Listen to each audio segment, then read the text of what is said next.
자비하신 아버지, 하늘의 문을 활짝 여시고 주님의 깊은 임재와 사랑으로 만져 주시옵기를 원합니다. 주께서 원하시는 바로 그 하나님의 사람이 되도록 하시고, 주께서 우리를 캐스팅할 때 주의 눈에 띄는 주의 사람이 되도록 은혜를 베풀어 주시옵소서.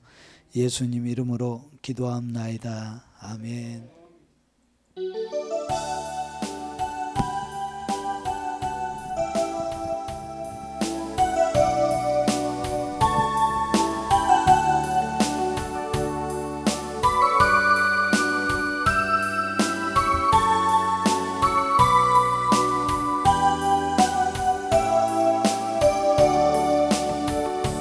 주님, 내가 여기 사오니 나를 보내소서. 나의 맘 나의 몸 주께 드리오니 주 받으옵소서. 주님, 내가 여기 사오니 나를 써주소서. 가진 것 모두 다 주께 드리오니 주 받으옵소서. 할렐루야 할렐루야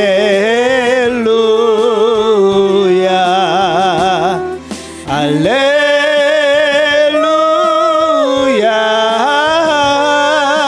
할렐루야. 주님, 내가 여기 사오니 나를 보내소서.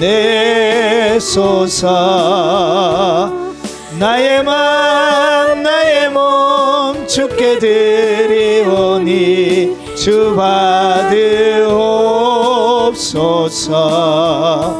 주님, 내가 여기 사오니 나를 써주소서. 가진 것 모두 다 주께 드리오니 주 받으옵소서. 할렐루야 할렐루야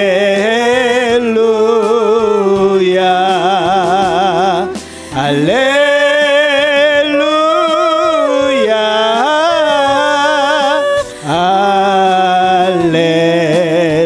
할렐루야. 나를 받으옵소서. 나를 받으옵소서.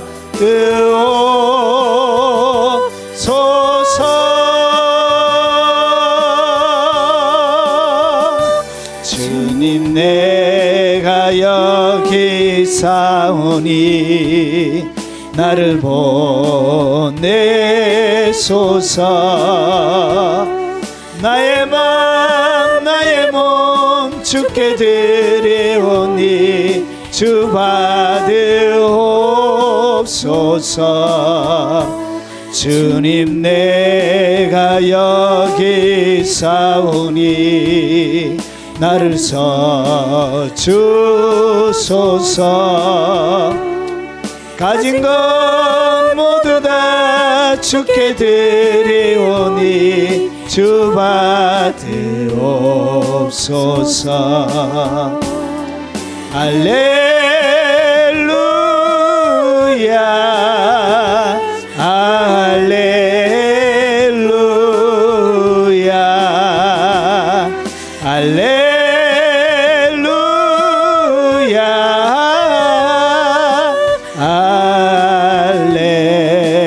할렐루야.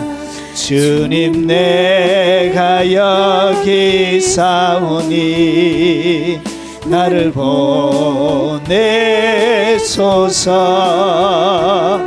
나의 맘 나의 몸 주께 드리오니 주 주 받으옵소서.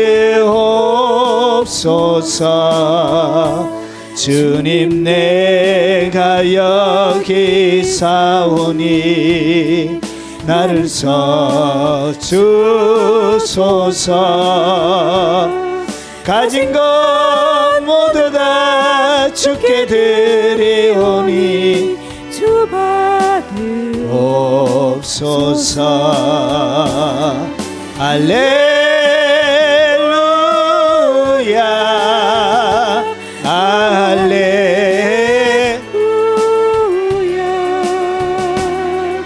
할렐루야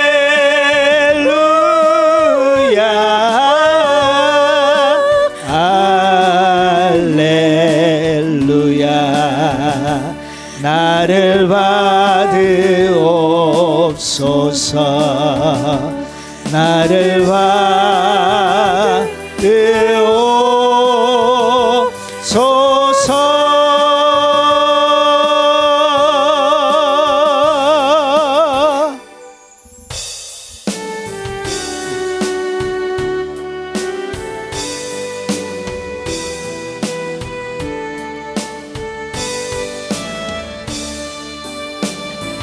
내가 가야 할 그 길은 우리 주님이 가신 그 길, 고통과 아픔 속에 찬송하며 가신 그 길, 나는 가리라. 주님 가신 그 길 찬송하며 따라가리라. 영광의 그 길은 고난 없이는 갈 수 없는 그 길, 주님이 받은 고난 주님께서 갚아주시리. 지금껏 받은 고난 장차 받을 영광이라네. 내가 가야 할 그 길은 우리 주님이 가신 그 길, 고통과 아픔 속에 찬송하며 가신 그 길, 나는 가리라. 주님 가신 그 길 찬송하며 따라가리라. 영광의 그 길은 고난 없이는 갈 수 없는 그 길, 주님 위에 받은 고난 주님께서 갚아주시니. 지금껏 받은 고난 장차 받을 영광이라네. 내가 가야 할 그 길은 우리 주님이 가신 그 길, 고난과 죽음까지 순종하며 가신 그 길, 나는 가리라. 주님 가신 그 길 순종하며 따라가리라. 영광의 그 길은 고난 없이는 갈 수 없는 그 길, 주님 위에 받은 고난 주님께서 갚아주시니.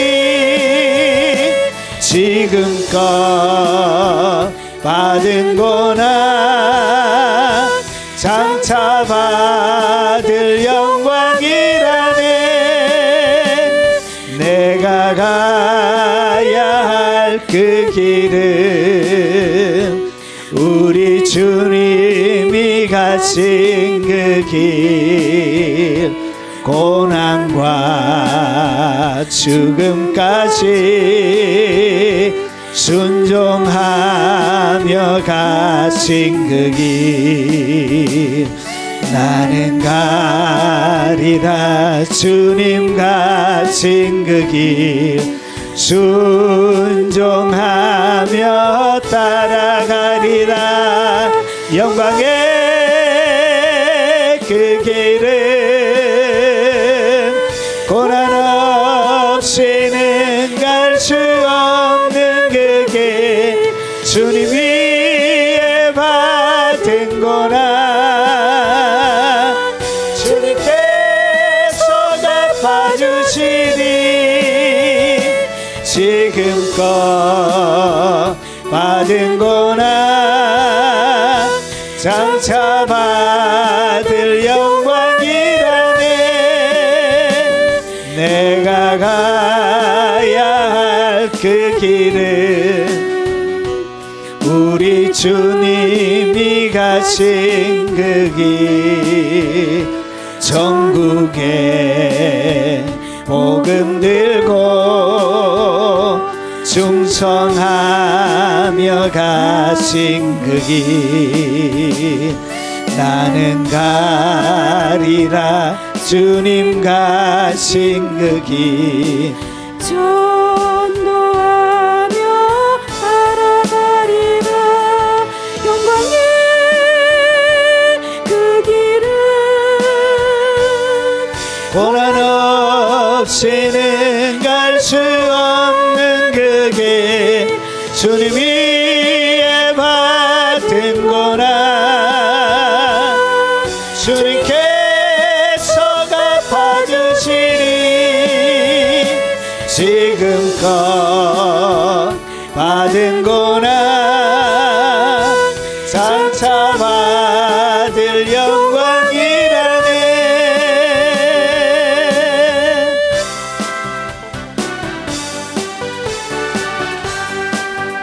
변찮은 주님의 사랑과 거룩한 보혈의 공로를 우리 다 찬양을 합시다. 주님을 만나볼 때까지 예수는 우리를 깨끗게 하시는 주시니, 그의 피 우리를 눈보다 더 이게 하셨네. 우리를 깨끗게 함기는 무궁한 생명의 물일체, 생명을 구원한 친구들 하나님 찬양을 합시다. 예수는 우리를 깨끗게 하시는 주시니, 그의 피 우리를 눈보다 더 이게 하셨네. 주 깨끗한 보혈을 날마다 입으로 간정해 담대히 싸우며 나가세. 전국에 들어갈 때까지 예수는 우리를 깨끗게 하시는 주시니, 그의 피 우리를 눈보다 더 이게 하셨네. 십자가 튼튼히 붙잡고 날마다 이기며 나가세. 머리에 멸류관 쓰고서 주 앞에 찬양할 때까지 예수는 우리를 깨끗게 하시는 주시니, 그의 피 우리를 눈보다 더 이게 하셨네. 주님의 깨끗한 보혈을 날마다 입으로 간정해 담대히 싸우며 나가세. 천국에 들어갈 때까지 예수는 우리를 깨끗게 하시는 주시니 그의 피 우리를 눈보다 더 이게 하셨네. 십자가 튼튼히 붙잡고 날마다 이기며 나가세. 머리에 면류관 쓰고서 주 앞에 찬양할 때까지 예수는 우리를 깨끗게 하시는 주시니 그의 피 우리를 눈보다 더 이게 하셨네. 예수는 우리를 깨끗게 하시는 주시니 그의 피 우리를 눈보다 더 이게 하셨네.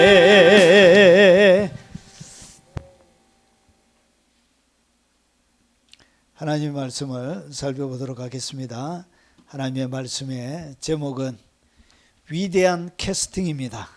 하나님께서 누구를 캐스팅하는지 한번 살펴보도록 하겠습니다.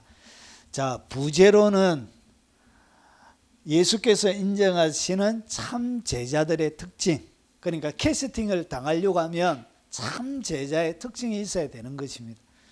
자, 오늘 주님께서 여러분 각자에게 던지는 하나의 질문이 있습니다.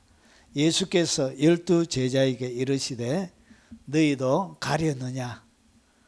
너희도 나를 떠나 가려느냐? 이렇게 주님이 물으십니다. 오늘 여기에 여러분들이 설교를 들으시면서 나도 붙어 있을지 떠날지 여러분 스스로를 한번 질문해 볼 수 있는 시간이 되면 좋겠습니다. 자, 하나님의 말씀은 요한복음 6장 66절에서 67절 말씀입니다. 요한복음 6장 66절에서 67절 짧기 때문에 같이 한번 읽어보겠습니다. 그때부터 그의 제자 중에 많은 사람이 떠나가고 다시 그와 함께 다니지 아니하더라. 예수께서 12제자에게 이르시되 너희도 가려느냐? 자, 오늘 여기 보니까 그때부터 그의 제자 중에, 그러니까 예수님이 인정한 제자들 중에 오늘 어떤 일이 벌어지냐? 많은 사람들이 예수님을 떠나가게 된 거예요. 그러니까 제자 중에, 그냥 일반 무리 중에 예수님을 따라다니는 무리가 아니었고 예수님을 주라고 고백하면서 막 따라다니는 아주 절대적인 추종자들이었다는 것이죠. 그래서 예수의 제자 중에 많은 제자들이 떠나간 거예요. 그런데 많이 떠나가고 나서 그때 12제자에게 이르시되 너희도 가르니, 그러니까 많은 제자들은 떠나가고 누가 남은 거예요? 여기 12명의 제자들만 남아있는 거예요.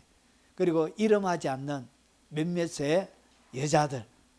그러면서 대부분의 제자들은 오늘 이 요한복음 6장의 이 사건을 통해서 정리가 되어져요. 주님이 모조리 다 데리고 다닌 것이 아니라 어떻게 했냐? 시험을 쳐가지고 주님이 영적인 시험을 쳐서 시험에 떨어뜨린 것은 다 유급시키고 다 떠나가게 만들었다는 것이죠. 자, 오늘 여러분은 참 제자인지 오늘 떠나가는 제자인지 여러분들을 내면을 한번 잘 비춰보았으면 좋겠습니다. 오늘 영상을 들으시는 분들도 나는 진짜 제자인가 안 그러면 가짜 제자인가 여러분 스스로를 한번 비춰보았으면 좋겠습니다. 자, 그러면 요한복음 6장 전체의 이야기를 간략하게 정리를 좀 하겠습니다.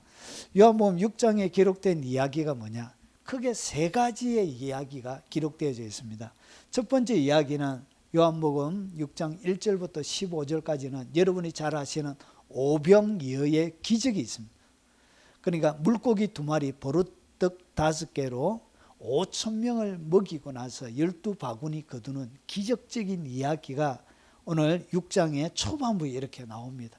그래서 오늘 예수님께서 떠나갔던 사람들 중에 다 뭘 경험한 사람들이죠? 오늘 오병이어를 경험한 사람들이에요. 하나님이 직접 손으로 떼서 먹여주시는 놀라운 기적을 경험하고 체험했던 사람들이 오늘 뭐 했다고요? 떠나갔다는 것이 떠나갔다. 그러니까 주님을 전혀 모르는 사람이 아니라는 것이. 그리고 두 번째는 무슨 이야기가 나오냐? 16절부터 21절까지는 예수님이 바다 위를 거니시는 사건이에요. 그러면 예수님이 바다 위를 걸어왔다는 것을 예수님의 제자를 통하여 거기에 있는 사람들이 들었을까요? 못 들었을까요? 당연히 들었겠죠. 야, 네. 예수님을 그냥 사람인 줄 알았는데, 야, 우리가 바닷가에 있을 때 예수님이 물 위를 걸어서, 그것도 그냥 물이 아니고 풍랑이는 바다를 건너서 주님이 왔다. 너가 그거 판다. 내 기절하는 줄 알았다. 그래서 다른 성경에 보니까 유령이라고, 제자들이 유령이라고 놀래 자빠지는 일이 벌어진 거예요. 이것이 바다하게 여러분 소문으로 나가고 이런 이야기들까지 어떻게 제자들이 공감대가 형성이 되어졌던 거예요. 그래서 두 번째는 풍랑이는 바다 위를 걸어오시는 예수님의 사건이. 그래서 이분이 심상치 않는 분이에요. 심상치 않는, 한 번도 경험해 보지 못한 나라가 아니고 한 번도 경험해 본 적이 없는 사람이 그들 앞에 나타난 거예요. 자, 그리고 세 번째, 이 두 사건 다음에 주님께서 뭐라고 얘기하냐? 그 다음에 생명의 떡에 대한 논쟁이 일어납니다. 그러니까 예수님께 그들이 떡을 가져왔다 안 가져왔다, 먹었다 안 먹었다, 그런 이야기를 하시면서 주님이 뭐와 연결시켰냐? 오늘 오병이의 기적과 생명의 떡, 진짜 떡이 뭐냐? 너희가 먹었던 5,000명이 먹었던 그것이 진짜 떡이 아니고 내 자신이 뭐냐? 내 자신이 진짜 생명의 떡이란 거지. 이것을 이제 오병이어를 먹었던 사람들에게 주님이 이제 가르치고 있는 거예요. 너가 먹어야 돼. 너희들이 먹어야 될 음식은 이런 기적적으로 일어난 떡이 아니고 진짜 먹어야 되는 것은 생명의 떡을 먹어야 된다. 이렇게 주님께서 어디에 22절부터 59절까지 그들 사이에 기나긴 논쟁이 일어나는 것입니다. 자, 이렇게 이야기하는 거예요. 너희가 진짜 생명의 떡은 바로 내가 생명의 떡이라 그런 거예요. 그러면서 여러분 유대인들이 이해할 수 없는, 받아들이기 어려운 두 가지의 이야기를 예수님이 하세요. 요한복음 6장에. 자, 예수께서 이르시되 나는 생명의 떡이니, 자신을 갖다가 뭐라 그러죠? 내가 진짜 생명의 떡이라 이야기하니까 여러분 그 시대에 있는 사람들은 도저히 그것을 이해할 수가 없죠. 어떻게 사람이 생명의 떡이 되냐는 것이죠. 미친 장군은 어떻게 그런 말을 할 수 있느냐는 것이죠. 그러면서 내게 오는 자는 결코 줄이지 아니할 것이요. 그러니까 예수님께 가는 것, 예수님을 믿는 것이 뭐냐? 그게 바로 생명의 떡을 먹는 것입니다. 이렇게 주님이 얘기하고 있는데 이것을 그들이 이해하지 못한 거예요. 그래서 나를 믿는 자는 영원히 목마르지 아니하리라. 그러니까 주님을 믿는 것이 뭘 먹는 것이라고? 생명의 떡을 먹는 거예요. 자, 이렇게 이야기하는데 그들은 이해하기가 쉽지가 않았던 거예요. 그러면서 보세요. 내가 곧 생명의 떡이니라. 내가 생명의 떡이라 이란 거예요. 그래서 너희 조상들은 광야에서 만나를 먹어서도 죽었거니와 이는 하늘에서 내려온 떡이니 사람으로 하여금 먹고 죽지 아니하게 하는 것이니라. 나는 하늘에서 내려온 살아있는 떡이니. 그러니까 두 가지를 통해서 그 시대의 말씀을 듣는 사람들이 반감이 생긴 거예요. 하나가 뭐냐? 하늘에서 내려왔다 그런 거예요. 자기를 갖다가 나는 하늘에서 내려왔다 이렇게 얘기하니까 이 말을 듣는 사람들이 부모도 알고 하는데 이 미친 사람처럼 보이는 거예요. 하늘에서 내려왔다 뭔 소리 하는 거야?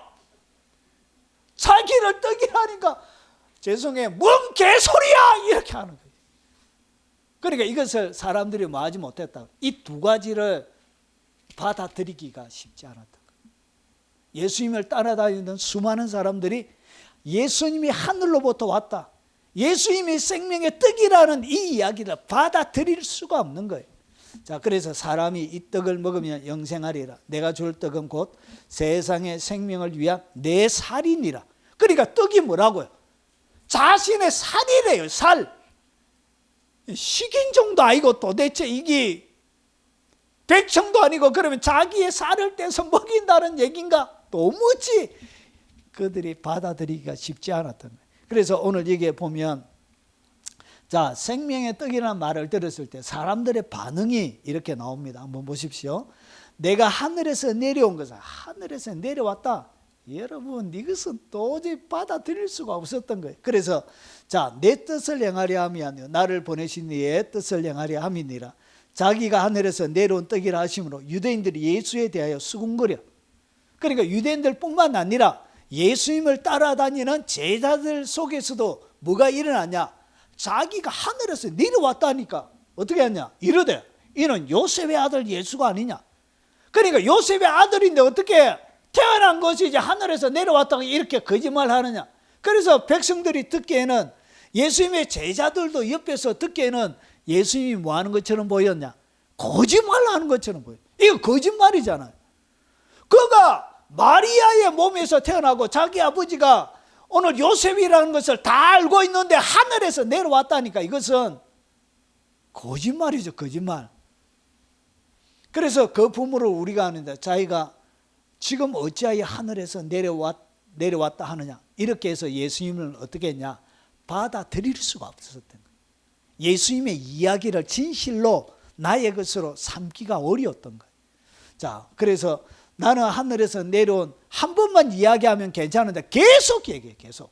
자기가 하늘에서 내려왔다 계속 얘기하는 거예요. 그러니까 제자들 듣기에는 더 거북한 이야기가 되는 거예요. 그러면서 나는 내려온 살아있는 떡이네. 사람이 이 떡을 먹으면 영생하려. 내가 줄 떡은 세상을 위한 세상의 생명을 위한 내 살이라 하시니라. 그러므로 유대인들이 서로 다투어. 그러니까 이것 때문에 뭐가 일어났다? 서로 분쟁이 일어났다. 분쟁이. 그러면서 이 사람이 어찌 능히 자기 살을 우리에게 주어 먹게 하겠나? 이게 상식적인. 살을 여기 내 살이니라 이렇게 얘기하니까 어떻게 자기 살을 주어서 먹게 하겠느냐 이렇게 말하는 것이 지극히 당연한 말이란 것이죠.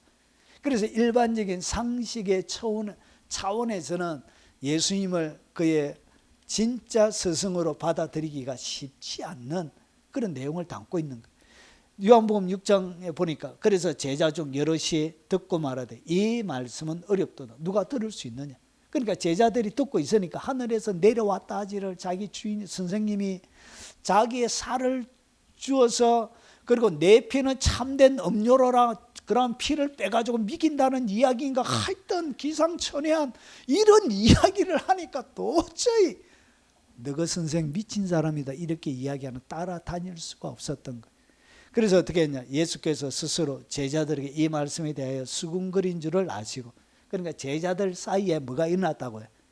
주님의 말에 대하여 받아들일 수 없는 그리고 반감들이 일어났다. 그래서 이 말이 너희에게 걸림이 되는. 그래서 하나님의 말씀, 예수님의 말씀이 자기가 믿음의 길을 스승으로 주인으로 모시고 잘 따라가는데 예수님 말씀 자체가 걸림이 되어지는 거예요. 순종할 수가 없었던 거예요. 그래서 어떻게 했냐? 그때부터 그의 제자 중에 많은 사람이 떠나고 다시 그와 함께 다니지 아니하더라. 그러면서 요한복음 6장에는 두 종류의 제자가 딱 나눠져 있습니다. 그래서 제자들 중에 주님을 따라다니는 수많은 사람들 중에 진짜와 가짜가 오늘 요한복음 6장 전체를 통해서 비교해서 주님이 설명하는 거예요. 그래서 요한복음 6장은 마치 뭐와 같냐? 참 제자와 거짓 제자를 나누는 기준과 같은 그런 역할을 요한복음 6장이 하는 거예요. 자, 그러면 참 제자, 주님이 인정하시는 참 제자, 그리고 오늘 여기서 말씀에 걸려져서 넘어져서 떠나가는 거짓 제자가 있는 거예요. 그래서 이 거짓 제자를 주님이 보면 잡느냐 안 잡느냐? 안 잡아요. 떠나가는데 주님이 얘들아 좀 와봐라, 그래도 좀 참고 있어봐라 이렇게 안 하고 주님이 남아있는 제자들에게 너희도 가려느냐? 가려면 가라 이렇게. 주님은 떠나가는 사람을 뭐 하지 않는다고요? 절대로 잡지 않습니다. 우리 교회가 사람 안 나오고 떠나가면 막 붙잡고 이러잖아요. 아파트 앞에 축 치고 앉아가지고 맨날 며칠이고 막 해가지고 결국은 나오게 하는 그런 목사님도 계셨어요. 진짜 의거지로 앉아놓더라고. 그렇게 잡는다고 사람이 그렇게 잡힙니까? 그런데 예수님은 가는 사람을 맞이 않는다고요. 잡지 않습니다.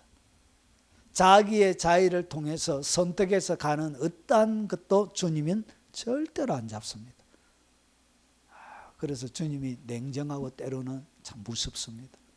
자, 그러면 오늘 두 가지, 오늘 얘기에 나오는 요한복음 6장을 통해서 참과 거짓, 어떤 신자가 진짜고 그리고 어떤 제자가 가짜 제자인지 두 개를 비교해서 한번 설명해 보겠습니다. 재밌겠죠? 예. 딱 들으면 나는 가짜일 가능성이 많이 있다 이러면 회개하고 돌아오시면 됩니다. 자, 그런데 이 모든 어려움들 가운데는 12 제자들은 어떻게 했냐? 주님을 떠나가지 않았습니다. 주님을 떠나가지 않고 그럼에도 불구하고 예수님을 꽉 붙들었습니다. 마지막 어디까지? 겟세마네 동산까지. 그리고 부활 성천하신 그 예수님의 자리까지. 이런 자들을 주님이 뭐냐? 이런 특징이 있는 자들을 주님이 캐스팅하는 거예요. 그들을 주인공으로 딱 삼는 거예요. 자, 참제자. 자, 가짜 제자의 목적이 있습니다. 여러분, 참 제자와 가짜 제자의 목적이 뭐냐? 가짜 제자는 육신적 만족이 있습니다. 육신적으로 만족을 느끼는데 그들의 목표가 있다는 것이죠. 이것이 가짜 제자의 특징입니다. 예수님을 따르는 이유가 떡을 먹고 배부른 까닭에 있었습니다. 여러분, 그래서 교회 다니다가 교회 다녀도 별 거 없네 하면서 떠나가는 사람들이 많습니다. 예수 믿으면 복 받는 줄 알고 잘 되는 줄 알았지만 복음 고사하고 날마다 고난만 따르네. 교회 그만 다니려고 합니다. 절에 가려고 해요. 이래가지고 절에 가는 사람도 많이 봤습니다. 제가 사회 가면서. 안 놓아가지고 가면 오늘부터 절에 다니려고 했어요. 다음부터 오지 마세요. 이렇게. 전화 차단시켜놓고 이렇게. 그러니까 가짜 제자의 첫 번째 특징이 뭐냐? 이런 그들은 육신적인 만족이 그들의 인생의 최고의 선택의 목적입니다. 여러분, 그래서 떡을 먹고 배부른 까닭이었습니다. 예수님께서 이렇게 말씀하시는 거예요. 요한복음 6장 26절에 예수께서 대답하여 이르시되 내가 진실로 진실로 너희에게 이르노니 너희가 나를 찾는 것은 표적을 본 까닭이 아니요. 여러분, 기적과 표적이 다르다고 말씀드렸죠. 기적은 단순하게 일어나는 놀라운 초자연적인 역사고, 표적은 기적 더하기 메시지가 있는 것을 갖다가 표적이라 그래요. 그래서 예수님의 기적을 보면서 이 예수님이 그분이 보내신 메시아라는 메시지를 그가 발견하는 거예요. 그것을 갖다 뭐라 그러냐? 이것을 표적이라 그래요. 그래서 나를 찾는 것은 표적을 본 까닭이 아니에요. 이 기적을 통해서 하나님을 발견하고 예수님이 누구인지를 발견하는 것인데 분명히 보여줬잖아요. 오병이어를 통해서 물 위로 걷는 사건을 통해서 주님이 분명하게 내가 하늘에서 내려온 진짜 메시아라는 것을 선명하게 보여줬는데도 불구하고 그들은 표적을 보지 못하고 단순하게 기적만 보고, 그러면서 어떻게 했냐? 떡을 먹고 배부른 까닭이었어요. 그러니까 예수 믿고 잘 되면 열심히 다니고, 그리고 인생이 잘 안 되고 고달프고 시험이 오고 환란이 오고 하면 주님을 떠나가는. 그래서 육신적인 만족에 초점을 맞춰주는 사람은 주님이 어떻게 한다고요? 시험하시는 타이밍이 있습니다. 주님이 교회를 이렇게 흔들어 가지고 흩어버리실 때가 있어요. 정리할 때가 있습니다. 이렇게. 그래가지고 어떤 사람들이 떨어져 나가냐? 육신의 만족에 사로잡혀 있는 사람은 떠나가게 된다는 거예요. 그런데 진짜 제자, 하나님이 선택하는 사람은 어디에 목적이 있냐? 영생의 목적이 있습니다. 생명의 떡을 먹고, 그래서 이게 보면 성는 양식이 아닌 영생하도록 있는 양식을 구하게 되는 거예요. 그래서 요한복음 6장 27절에 썩을 양식을 위하여 일하지 말고, 그러니까 오늘 예수님을 쫓아서 다니면서 떡을 먹고 배부른 이것은 성는 양식이에요. 어차피 먹으면 내일 또 배가 고프게 되는 거예요. 이런 것들을 위해서 일하지 말고 영생하도록 있는 양식을 위해서 하라는 것이죠. 그래서 이 양식은 인자가 너희에게 주리니, 인자는 아버지 하나님께서 인치신 자니라. 그러니까 예수님 자체를 믿는 것이, 그것이 영원한 생명, 영생을 얻는 그리고 영생하도록 있는 양식을 위해서 사는 것인데 여기에 초점이 맞춰져 있다는 것이. 그래서 예수님 자체, 예수님을 믿음을 통하여 영원한 생명을 얻는 것이 그의 인생의 최고의 가치라는 것이. 이것이 진짜 신자의 첫 번째 특징입니다. 자, 그리고 두 번째 가짜 신자는 어떤 특징을 가지고 있느냐? 기적에 관심이 있습니다. 기적, 놀라운 초자연적인 기적, 그리고 현실적인 문제 해결을 위한 메시아를 기대하는 거예요. 그러니까 예수님을 어떻게 그가 기대를 하느냐? 나의 모든 어렵고 힘든 문제를 해결해 주는 문제 해결사 정도로 예수님을 생각하고 있는, 하나님을 그렇게 믿고 있는 거예요. 그래서 예수를 억지로 그들이 임금 삼으려 한 것입니다. 보세요. 요한복음 6장 오병이어 기적이 딱 일어나고 나니까 여러분 2만 명 이상, 남자만 5천 명이니까 여자 어린아이들은 숫자를 계수하지 않으니까 적어도 2만 명 이상의 사람이 보리떡 5개, 물고기 2마리를 통해서 여러분 초자연적인 기적으로 배부르게 먹고도 12바구니 거둔 거예요. 그 사건 다음에 사람들이 예수께서 행하신 이 표적을 보고 말하되 이는 참으로 세상에 오실 그 선지자라 하더라.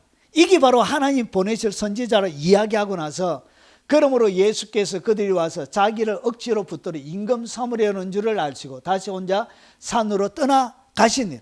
그러니까 예수님이 이제 뭐 삼으려고 했냐? 왕으로 삼으려고 했던 거예요. 왕으로 삼으면 일할 필요도 없는 거예요. 날마다 대왕마마 밥을 주시옵소서 하면 알았다 줄 서라 해가지고 손에서 떼주기만 하면 되니까 이런 왕. 그러니까 나의 모든 배고픔을, 나의 필요를 채워주는 이런 왕으로서 자기 예수님을 모시고 있는 거예요. 내 인생에 기적을 베풀어 주시는 분, 문제를 해결해 주시는 그런 능력자로만 예수님을 섬기고 있는 거예요. 이런 자들을 갖다가 예수님은 가짜라 부른 거예요. 이런 자들이 떠나갔던 거예요. 여러분 진짜는 뭐냐? 예수님을 생명의 떡으로 고백하고 예수님 자체를 따르는 거예요. 예수님 자체를. 그래서 오직 예수님이 생명의 유일한 양식으로 예수님을 믿는 것입니다. 예수께서 이르시되, 그래서 단순하게 오병이어를 믿는, 예수님을 왕으로 삼는 그것이 아니고 예수님 그분이 육체의 필요를 채워줬다면 뭐도 채워줄 수 있는 분이냐? 영의 영원한 생명의 양식도 줄 수 있는 그 한 단계 육체를 뛰어넘어서 영의 영역까지 볼 수 있는 그런 마음으로 주님을 섬기는 거예요. 그래서 생명의 떡일 오병이의 기적을 통해서 영의 양식을 공급해 주는 분임을 주님이 보여준 거예요. 그림자처럼 오병이어를 통해서. 그래서 그들은 뭘 봤냐? 예수께서 이르시되 나는 생명의 떡이니. 예수님이 생명의 진짜 떡을, 생명의 떡을 주는 분이란 것이죠. 단순하게 오병이어를 통해서 육체의 만족 정도가 아니라 생명의 떡을 주는 분이란 것이. 내게 오는 자는 결코 줄이지 아니할 것이요 생명의 떡을 먹는 것이 뭐냐? 나를 믿는 자는 영원히 목마르지 아니하리라. 36절에 그러나 내가 너희에게 이르기를 너희는 나를 보고도 믿지 아니하는도다 하였노. 그러니까 보고도 뭐하지 않았다고요. 오병이어를 통해서 그리고 무리를 걷는 것을 통해서 분명하게 주님이 누구인지를 보여줬음에도 불구하고 뭐하지 않았다고. 보고도 주님을 믿지 않고 결국은 어떻게 했냐? 떠나가게 되더란 것이죠. 뭐가 해결이 안 되면, 일반적인 생활의 문제가 해결이 안 되면 떠나가게 되는 거예요. 이것이 진짜와 가짜를 나누는 기준이 되는 거예요. 그리고 세 번째, 말씀이 어려우면 불평하고 떠나갑니다. 이것이 세 번째 특징이에요. 진짜와 가짜의 차이. 자, 이 말씀은 어렵다며 수많은 제자들이 등을 돌리게 됩니다. 제자 중 여럿이 듣고 말하되 이 말씀은 어렵도다. 누가 들을 수 있느냐? 그때부터 그의 제자 중 많은 사람이 떠나가고 다시 그와 함께 다니지 아니하. 다시는 그와 함께 다니지 않는 거예요. 말씀이 어렵다는 거예요. 자기가 이 말씀을 순종하고 그의 온 삶을 통해서 담아내기에는 말씀이 너무 어려운 거예요. 말씀 자체가 어떻게 그에게 불편한 거예요. 주님이 하라는 이야기가 싫은 거예요. 받아들이기가, 용납하기가 싫은 거예요. 주님의 이야기가 딱 걸림이 되는 거예요. 뭐 하라고 하는, 내게 주님이 뭐 하라고 요구하는 이 주님의 명령이 딱 싫은 거예요. 걸림이 딱 되는 거예요. 그래서 안 되겠다, 떠나야 되겠다, 이렇게 떠나버리게 되는 거예요. 여러분, 그런데 진짜 하나님의 제자, 캐스팅하는 제자는 누구냐? 말씀이 어렵더라도, 지금 이해하지 못해도, 지금은 잘 알지 못해도 여전히 주님의 말씀이 진실이고 그게 하늘의 지혜인 줄 알고 순종하며 따라간다는 것이죠. 어려운 말씀 앞에도 주님을 절대로 떠나지 않습니다. 이것이 참 제자의 세 번째 특징입니다. 내가 지키지 못해도 이것 때문에, 말씀 때문에 주님을 떠나는 일은 없다는 것이죠. 내가 완벽하지 못해도 말씀 자체 때문에 내가 떠나가는 일은 없다는 것이죠. 내가 부족하고 내가 살아내지 못하는 것이지 말씀이 잘못된 것이 아니란 것이죠. 이렇게 주님을 섬기는 거예요. 예수께서 시몬 베드로가 대답하여 주여 영생의 말씀이 주께 있사오니 우리가 누구에게로 가오리까? 그러니까 어디에 매여서 남는다고요? 하나님 말씀 자체에서. 하나님 말씀 자체에 매여서 남게 되는 것입니다. 자, 이렇게 여러분 진짜 제자와 가짜 제자를 분별합니다. 결국 말씀에 걸려서 넘어지는 모든 자들은 가짜 제자란 것이죠. 자, 네 번째입니다. 신앙의 기초가 기적과 감정에 있습니다. 감정. 신앙의 기초가 여러분 눈에 보이는 수많은 기적과 그리고 그 여러 가지 것들을 통해서 일어난 감정, 이 감정이 신앙의 기초가 있는 거예요. 자, 조상들의 만나 체험처럼 눈에 보이는 뭔가 증거에 의존하는 거예요. 이것은 뭘 얘기하는 거예요? 기적. 기적을 눈앞에 보여야만 이것이 진짜라고 믿는 거예요. 자, 그들이 묻되 그러면 우리가 보고 당신을 믿도록 행하시는 표적이 무엇이니까? 하시는 일이 무엇입니까? 이미 주님이 오병이어 기적을 통해서 무리를 걷는 사건을 통해서 그리고 그 이전에 포도주를 물로 바꾸는 사건을 통해서 그리고 여러분 수많은 병자들을 고치는 사건을 통해서 충분하게 주님이 입증해 주었음에도 불구하고 그들이 바라는 것은 뭐냐? 표적이 무엇이냐는 거죠. 주님을 믿을 수 있는 진짜 표적, 기적 이런 것을 원하는 것입니다. 자, 기록된 바 하늘에서 그들에게 떡을 주어 먹게 하였다는과 같이 우리 조상들은 광야에서 만나를 먹었나이다. 조상들은 만나를 먹었는데 우리가 믿을 수 있는 표적을 보여달라는 것이죠. 여러분 이것이 뭐냐? 여러분 수많은 신앙인들이 말씀의 진리에 기초하지 않고 기적에 여러 가지 영적인 신비적인 현상 이런 것에 초점이 맞춰져서 거기에 기초를 두고 있는 사람들이 꽤 많이 있습니다. 결국은 입신을 하거나 놀라운 환상과 예언을 듣거나 초자연적인 치유적인 기적이나 문제 해결의 능력들이 눈앞에 펼쳐지는 수많은 거기에 대하여 뭘 삼고 있다고 이것을 기초로 유대인들은 그랬던 거예요. 하나님의 말씀이 기초가 아니라 표적을 보여달라는 것이. 그리고 그것을 통해서 일어나는 마음의 정서적인 이 감정이 뭐냐? 내 마음이 편하고 내 마음이 쉼을 얻을 때 이것이 종교의 기초가 되는 거예요. 여러분 여러 가지 이방 종교에도 평화를 넣는 마음의 안식을 넣는 수많은 그런 기법들이 있습니다. 물론 사기가 그 가운데 들어가 있지만 여러분 그런 감정들이 기초를 삼는 사람들이 있습니다. 그래서 여러분 이 감정이 어떻게 되냐? 기분이 나빠진 거예요. 하늘에서 내려왔다 하지. 자기를 갖다가 자기의 피가 참된 음료라 얘기하지요. 여러분 내 살을 먹어야 된다 하지요. 막 이러니까 뭐가 상했다고요? 감정이 상한 거예요. 감정이. 마음의 감정이 상해버린 거예요. 기분이 나빠져 버린 거예요. 그렇게 해서 어떻게 했냐? 결국은 떠나갔던 거예요. 여러분 참제자는 신앙의 기초가 예수님 자신과 말씀에 있습니다. 말씀이 기초하지 않는 모든 것은 다 떨어져 나가요. 주님이 이렇게 떠나가는 사람을 절대로 안 잡습니다. 여러분이 어디 간다고 해서 주님이 가면 안 됩니다 이렇게 이렇게 주님이 발벗어 났으면서 막 자꾸 심리도 못 가서 발병 날 줄 알아요 이렇게 막 하면서 이렇게 안 한다는 것이죠. 주님이 가려면 가라 이렇게 합니다.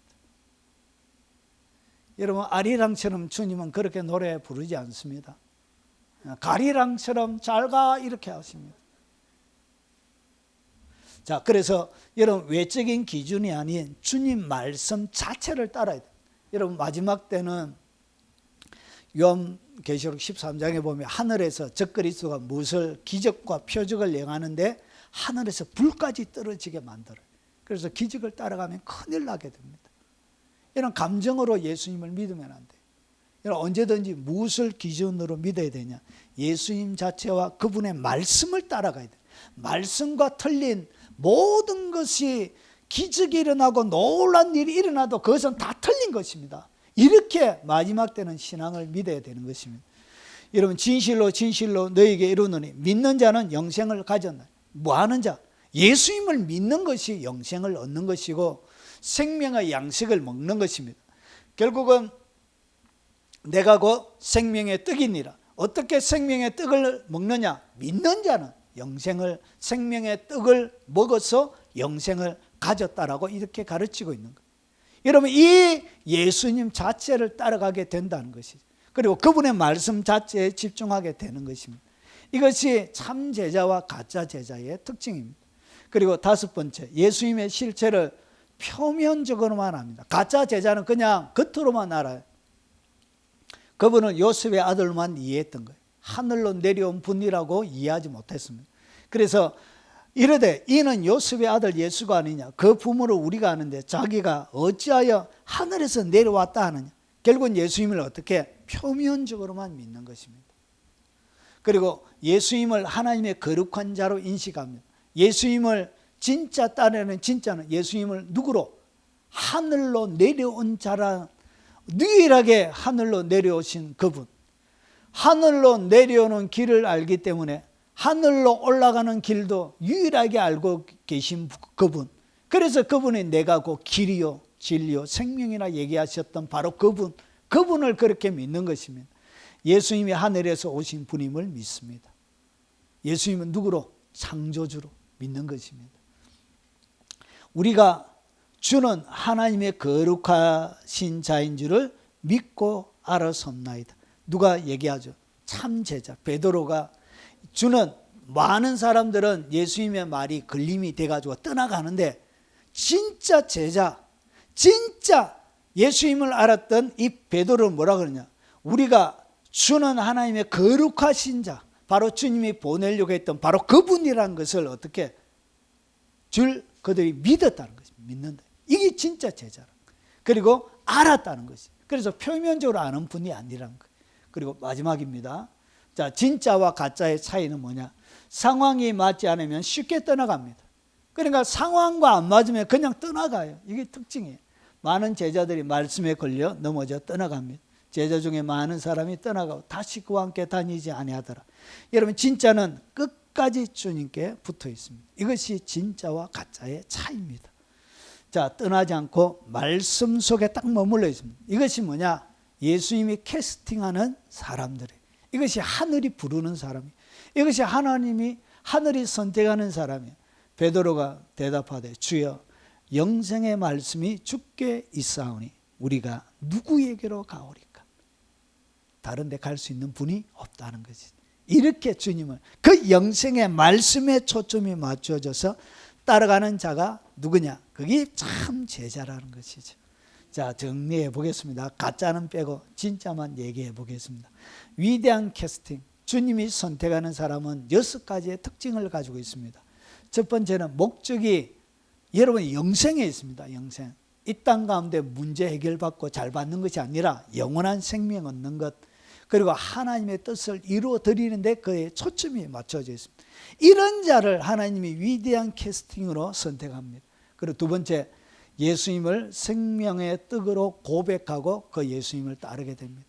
그래서 주님이 먹여주시는 그 음식만이 유일한 내 양식으로 삼는 그런 자라는 것이죠. 세 번째는 말씀이 어렵더라도 순종하며 따라갑니다. 내게 맞지 않고 내게 불편하고 그리고 내가 원하지도 않는 그런 내용이 주어질지라도 변하지 않고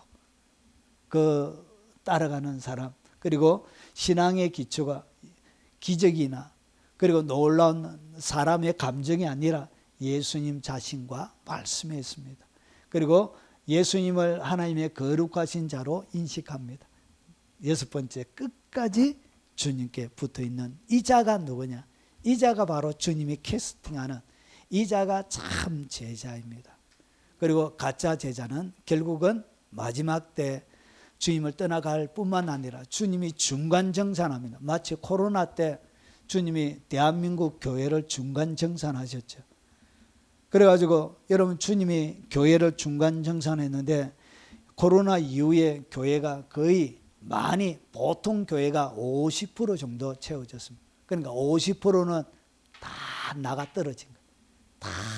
그러니까 이런 이야기하면 좀 조심스럽긴 한데 더 이상 교회 속에 속해 있는 사람들이 안 되어지고, 여러분, 자기 스스로 믿는 그런 사람들이 로 구성이 되어져. 이렇게 주님이 시대마다 중간 점검할 때가 일어납니다. 신사참배 때 교회를 어떻게 했죠? 참과 거짓을 선명하게 나눴죠. 여러분, 진짜 목숨을 걸고 순교했던 사람이 있는 반면에 여러분, 신사참배에서 열심히 교회 다니고 예배 드렸던, 신사참배 하는데도 다 예배 다 드렸습니다. 아십니까? 열심히. 그리고 그런 교회가 또 사람은 무궁무진 해가지고, 여러분, 대한민국의 굴지의 교회가 되어지고 성장한 교회들이 대한민국에 많이 있습니다. 여러분, 한경직이라는 그분이 이제 마지막에 동양의 성자라고 불렸던 분이에요. 그런데 그분이 일제시대 때 신사참배에 그가 이렇게 신사참배를 했습니다. 하고 배교를 한 것이죠.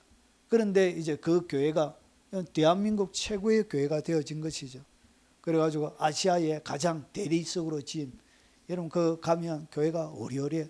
우리 집사님 한번 가보셨죠? 어리어리합니다. 와, 제가 촌에 살다가 읍에 살다가 서울의 그 큰 교회 갔는데 위압감이 제가 들어가지고, 와, 교회가 이렇게 클 수 있냐고. 아, 이거 얼마나 제가 작게 보이든지. 근데 마지막에는 더러운 치매를 걸렸어요. 더러운 치매. 어떤 치매 걸리냐? 치매가 걸려도 엄청 예쁜 분이 있습니다. 늘 웃고 늘 칭찬하고 어머머 이런 치매 있습니다. 우리 이순 집사님 어머니 같은 분이 치매인데도 엄청 이뻐요. 이쁜 치매가. 그분은 막 오만 사람한테 욕하고 막 이렇게 막 저주하고 그런 더러운 치매에 걸렸습니다. 여러분, 변하지 않고 주님의 말씀 자체를 따라가는 그것을 갖다가 좀 진짜 제자로 보는 것입니다. 여러분, 시대마다 어려움이 오면 주님이 교회를 어떻게 한번 시험 삼아 흔듭니다. 그래서 그때 가짜는 다 나가 떨어지는 것입니다. 그때 변함없이 주님 앞에 신실함을 지키고 진짜 제자라고 인정받는 여러분들 되시길 주의 이름으로 축원합니다. 다 빨리 마치니까 엄청 좋아들 하시네. 더 이상 할 얘기가 없어가. 우리 같이 찬양하고 우리 축도로 예배 마치도록 하겠습니다.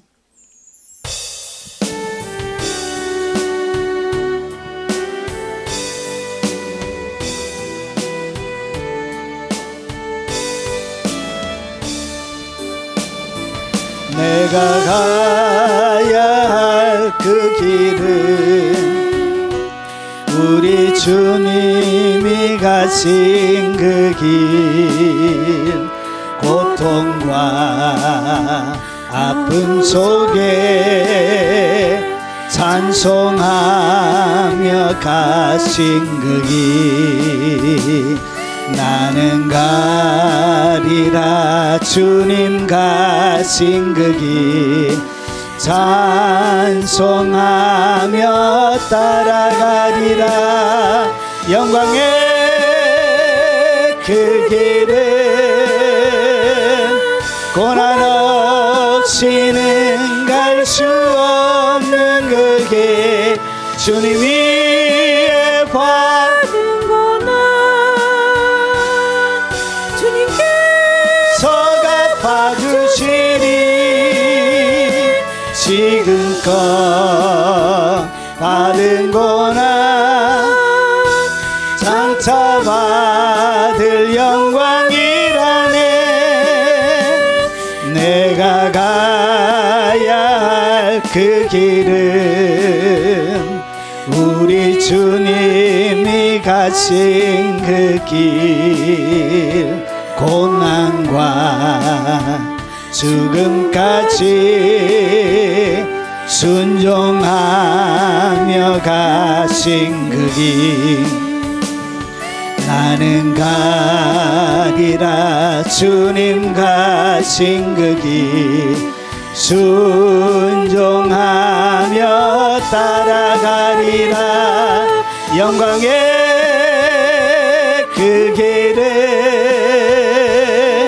고난 없이는 갈 수 없는 그 길 주님 위에 받은 고난 주님께서 갚아주시니 지금껏 받은 고난 장차 받을 영광이라네. 내가 가야 할 그 길은 우리 주님이 가신 그 길 천국에 복음 들고 충성하며 가신 그 길 나는 가리라 주님 가신 그 길 장독하며 따라가리라. 영광의 그 길은 고난 없이는 갈 수 없는 그 길 주님 위에 받은 고난 주님께서 갚아주시니 지금껏 받은 고난 장차 받을 영광이라네. 내가 가야 할 그 길은 우리 주님이 가신 그 길 우리 주님이 가신 그 길 천국에 복음 들고 충성하며 가신 그 길 나는 가리라 주님 가신 그 길 전도하며 따라가리라. 영광의 그 길은 고난 없이는 갈 수 없는 그 길 주님 위에 받은 고난 주님께서 갚아주시니 지금껏 받은 고난 장차 받을 영광이라네. 지금은 우리 구주 예수 그리스도의 은혜와 그 성부 하나님의 지극하고 거신 사랑과 성령님이 함께 하심으로 참 제자로 영생의 말씀이 여기 있간데 우리가 어디로 가오리까?